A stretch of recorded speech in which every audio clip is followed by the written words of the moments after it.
Теперь займусь изготовлением спинки кровати.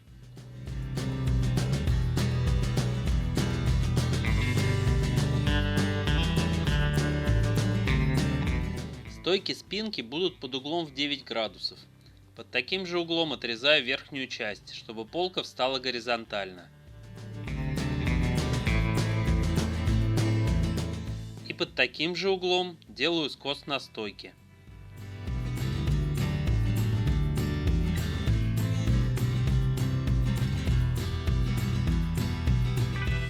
Нехитрое самодельное приспособление позволяет делать угловые пропилы на циркулярной пиле.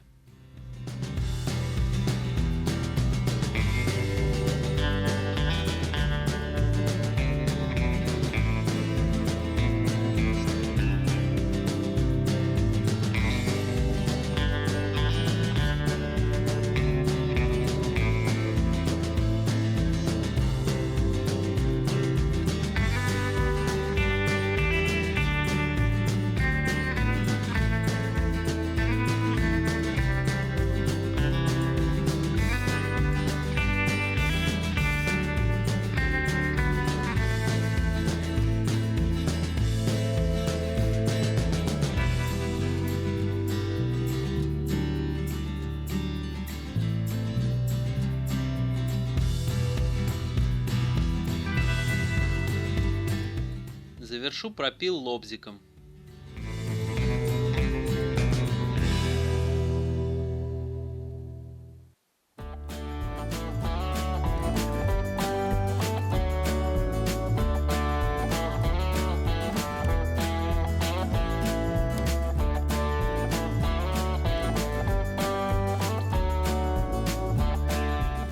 Теперь закругляю грани так же, как и на всех остальных деталях каркаса.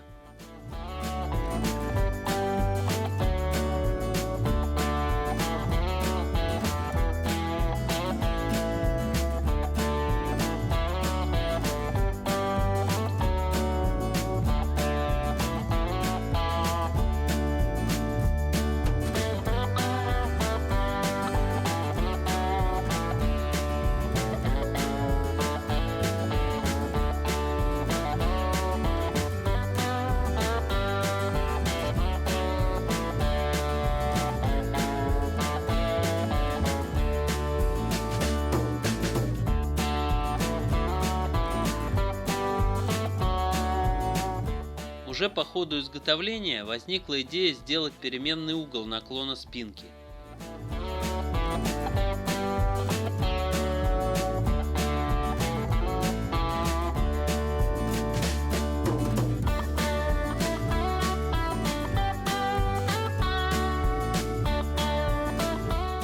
Поэтому дополнительный угол в 5 градусов к верхней части спинки добавлю на торцевой пиле.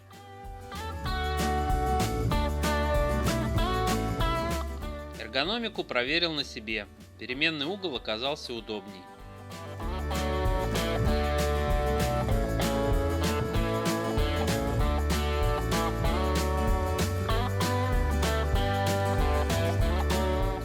Две планки спинки закругляю и по граням из торцов.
Теперь буду устанавливать спинку кровати.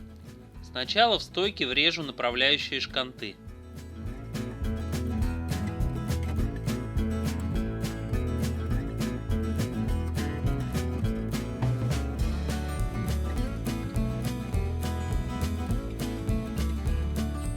Можно и деревянные поставить, но у меня под рукой были металлические, решил поставить их.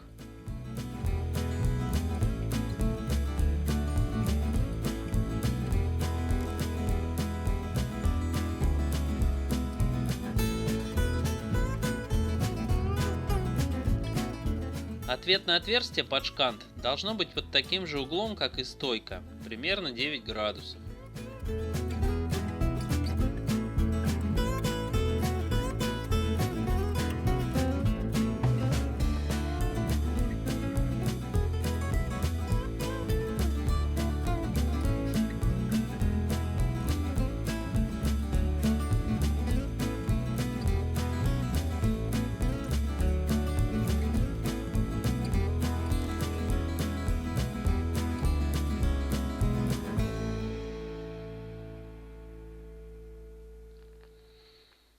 Теперь стойку фиксирую струбциной, предварительно выставив по вертикали, и делаю направляющее отверстие под саморезы.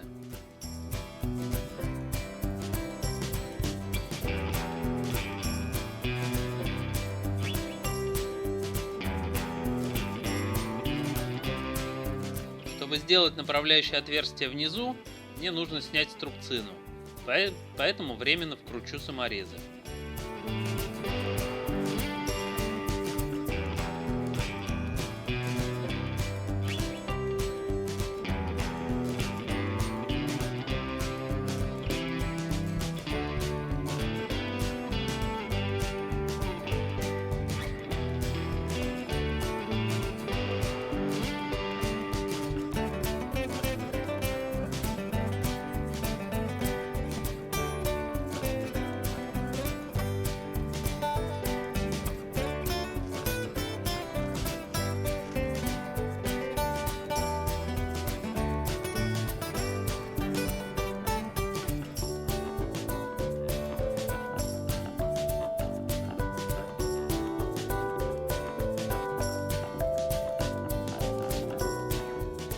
Более длинного сверла у меня нет, а верхние отверстия должны быть под саморез 100 мм.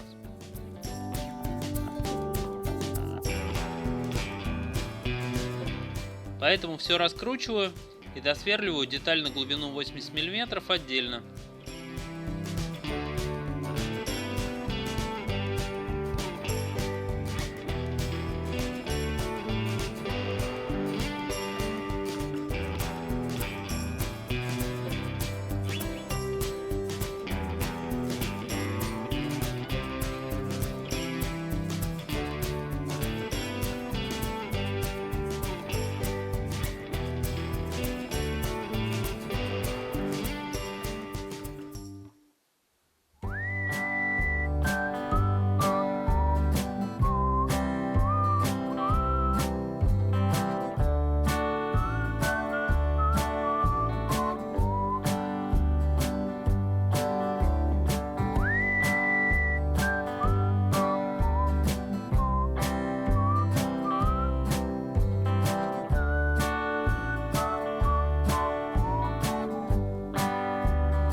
Планки спинки буду крепить к стойкам на длинные саморезы.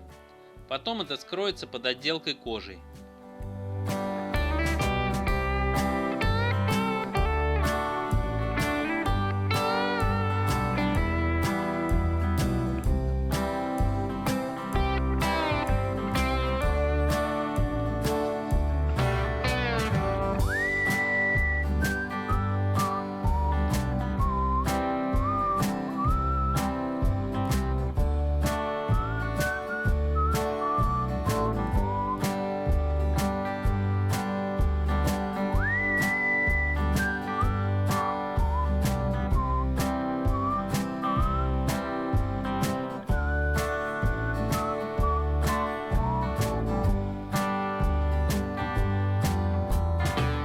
В верхней планке пока делаю по 2 отверстия.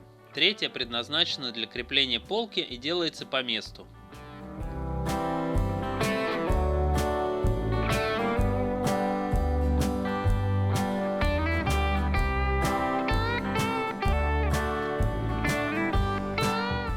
Прикрепив планки с трубцинами к стойкам, сделал направляющее отверстие под саморезы.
Теперь отверстие под полку.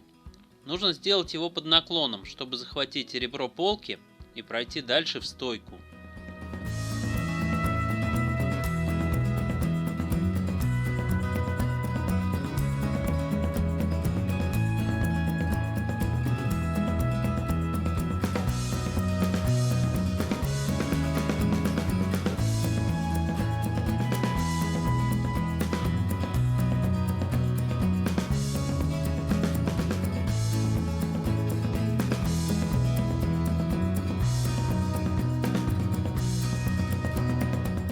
Вот так выглядит переменный наклон спинки. Сидеть оказалось очень удобно.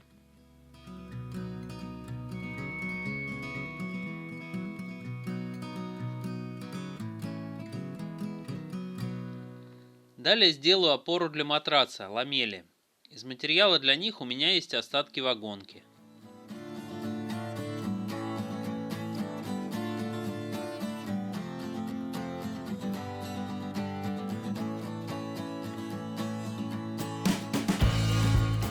Чтобы ламели выглядели аккуратно, срежу с вагонки шип и паз, чтобы получилась ровная рейка.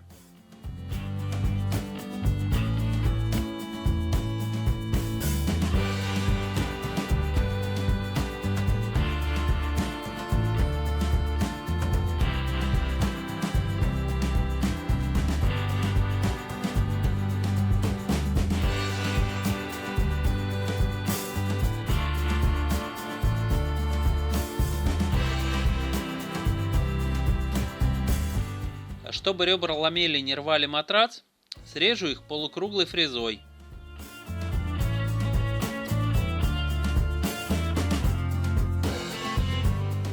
Я использовал кромочную фрезу полумесяц, чтобы за один проход снять сразу оба ребра.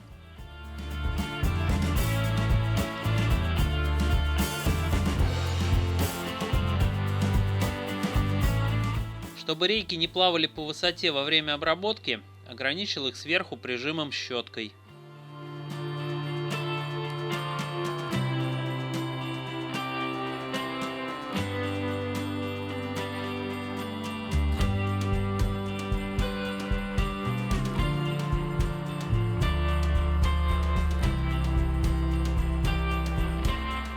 Обрабатываю рейку с двух сторон.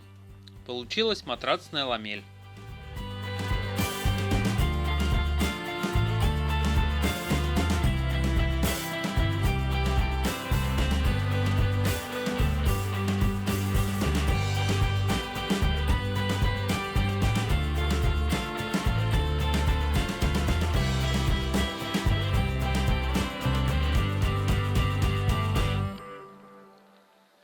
Чтобы ламель не выскакивала из пазов, обрезаю их с запасом по 15 мм на каждую сторону.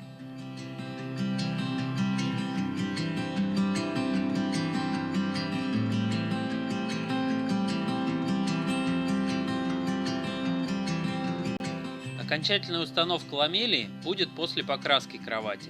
Сейчас просто показать, как это будет.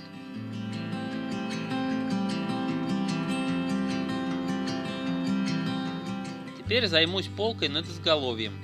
Обрезаю в размер. Торцы будут закрыты заглушками.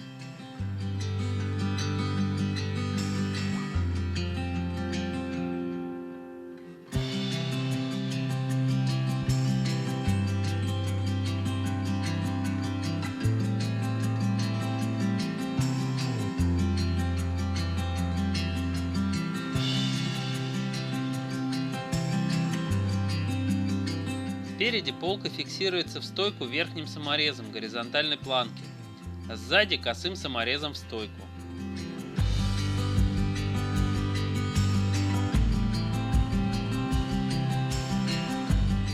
С помощью прокладок шайб оставил зазор под отделку планок изголовья кожей.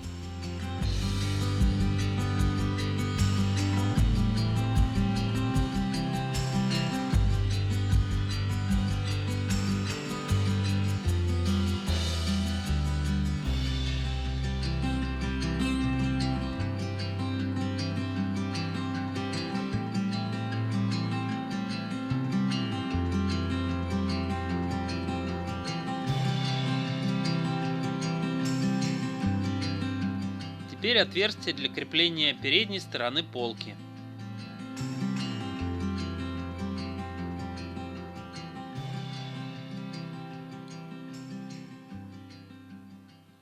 Саморезом захватываю полку.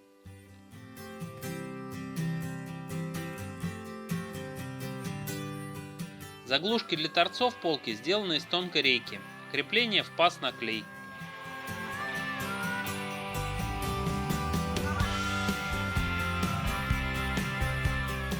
Скос для плотного прилегания к верхней планке 14 градусов.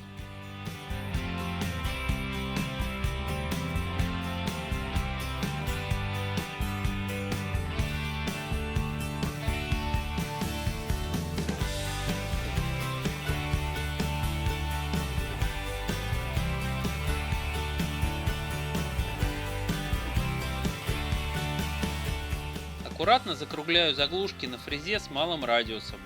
Отшлифую позже, перед покраской.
Конструкция закончена.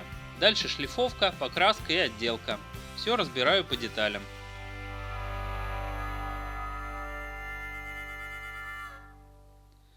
Для заделки мелких дефектов перед окончательной шлифовкой использую шпатлевку, резиновый шпатель и сотую наждачку.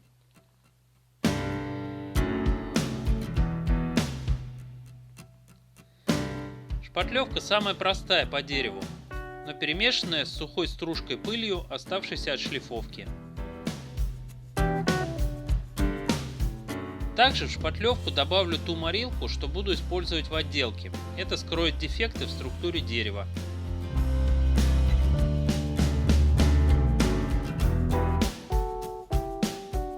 Следы шпатлевки исчезают при окончательной шлифовке 120 лентой.